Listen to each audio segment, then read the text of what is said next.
Hi everyone.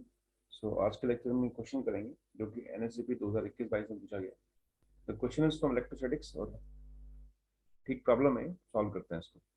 A hollow non-conducting cone of base radius r and semi-vertical angle 15 degree has been uniformly charged on its curved surface up to 3/4 of its length height from base. So base से 3/4 तक ये charge है, length तक, और charge density given है हमको, तो find करना है electric field at the location of the vertex of the cone पे निकालना है। ठीक, तो पहले तो हम इस कोन को देख लेते हैं। तो ये एक ऐसा कुछ कोन है,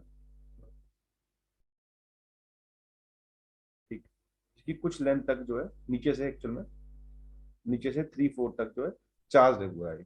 ठीक है, तो हमको इस पॉइंट पे फील्ड निकालनी है, फील्ड। ठीक है, तो सॉल्व करना स्टार्ट करते हैं इसको। तो यहाँ पे हमको ऐसा कोई फॉर्मूला पता है नहीं कि कितना फॉर्मूला होता है कोन के एपेक्स पे, तो हमको यहाँ पे बेसिक से इंटीग्रेट करना पड़ेगा।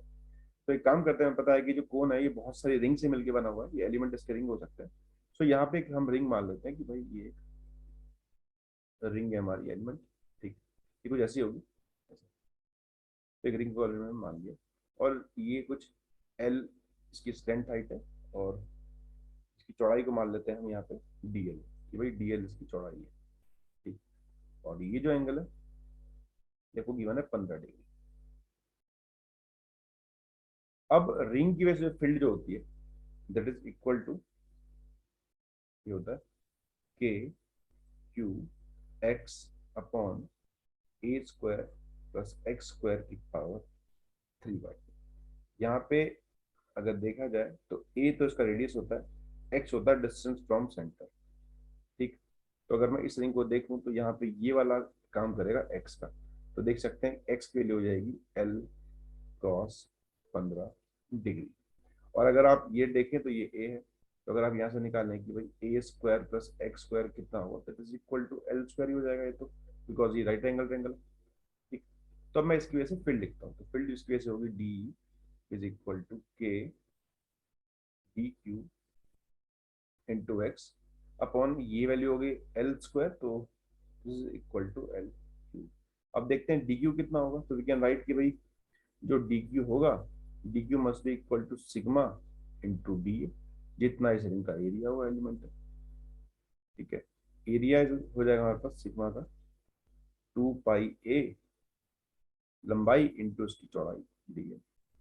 ए की वैल्यू देखें, अगर ए कितना होगा, तो अगर ये एल है, ये 15 डिग्री है, तो ए हो जाएगा 2 pi l sine 15 degree into D L. इसको पुट कर देते हैं, तो this is equal to,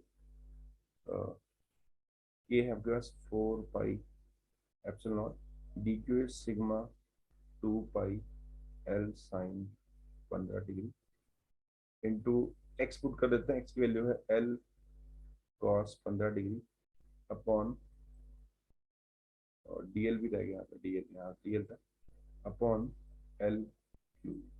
so this is equal to sigma bye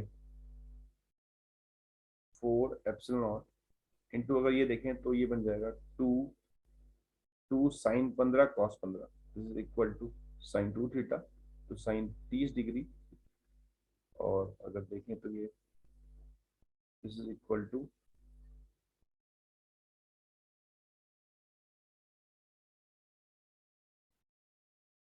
1 d l by l बच जाएगा।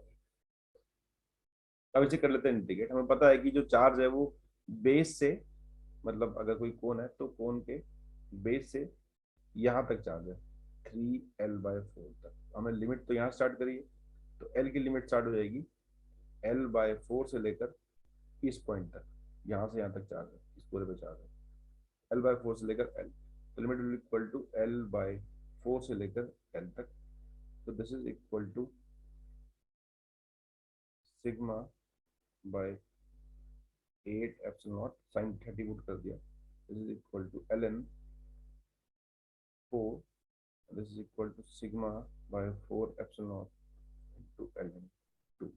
So this is the field due to this cone at the apex. तो इसका option अगर देखा जाए तो ऑप्शन इसका हो जाएगा ऑप्शन नंबर बी। ऐसे कर सकते हैं इसको, अगर ये पूरा भी चार्ज हुआ तब भी करते हैं इंडिकेट इसको, तब इसको 0 से एल तक कर देते हैं, So this is all about this question. Thanks for watching.